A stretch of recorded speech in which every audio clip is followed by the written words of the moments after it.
Doctor சொல்லிட்டாரு சர்க்கரை ரொம்ப ஏறிடுச்சு, அதனால் கூடா நட்பு கேடாய் விளையும்னு அரிசியை தவிர்த்து விட்டேன். நீ சீக்கிரம் செத்து போயிடுவ. ஒரு இயற்கை மருத்துவராக நான் பதிவு பண்ணுறேன் ஆனந்தமா. Without rice you can't live. அரிசி இல்லாத வாழ்க்கை அதோகதி. எந்த அரிசி திங்கணும் தெரியல, அரிசியோட எதை சேர்த்து திங்கணும் தெரியல. இந்த அரங்கில் நான் அரிசியும் அரிசியுடன் சேர்ந்து விளையும் பொருட்களை மட்டும் உண்கின்றேன். அந்நிய தேசத்து உணவான கோதுமையையோ இன்னும் சில பொருள்களே நான் உண்ணவில்லை என்பவர்கள் யாராச்சும் ஒருவர் இருப்பீர்களா? கை தூக்குங்க. ஐயா ஏந்திரிங்க.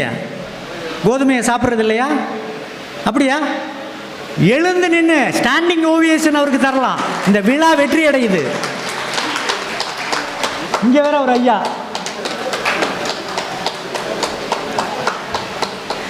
இதுக்கு என்ன பண்ணியிருந்தா இந்த நெல் திருவிழா நல்லதுன்னு நான் சொல்கிறேன்னா, அத்தனை பேரும் ஏந்திரிச்சிருந்தீங்கன்னா, சார் நாங்கள் கோதுமையை தவிர்த்துட்டோம் சார் அப்படின்னு சொன்னீங்கன்னா மகிழ்ச்சி. படிக்கிறது ராமாயணம், பேசுறது நெல் திருவிழா, திங்கிறது பூரா கோதுமை, சப்பாத்தி, பரோட்டா, கேக்கு, பிஸ்கட்டு. எங்க விளங்குமா? நான் மிக முக்கியமாக இதை பதிவு செய்கிறேன்.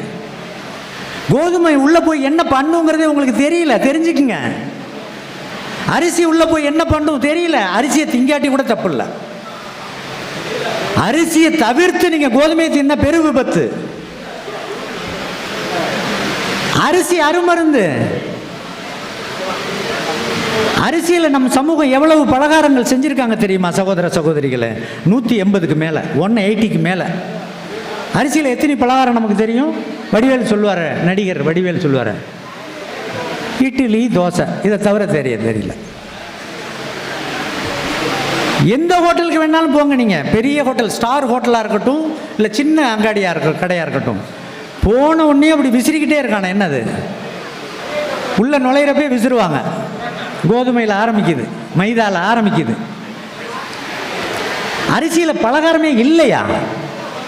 இதையெல்லாம் ப்ரொமோட் பண்ணி ஆகணும்.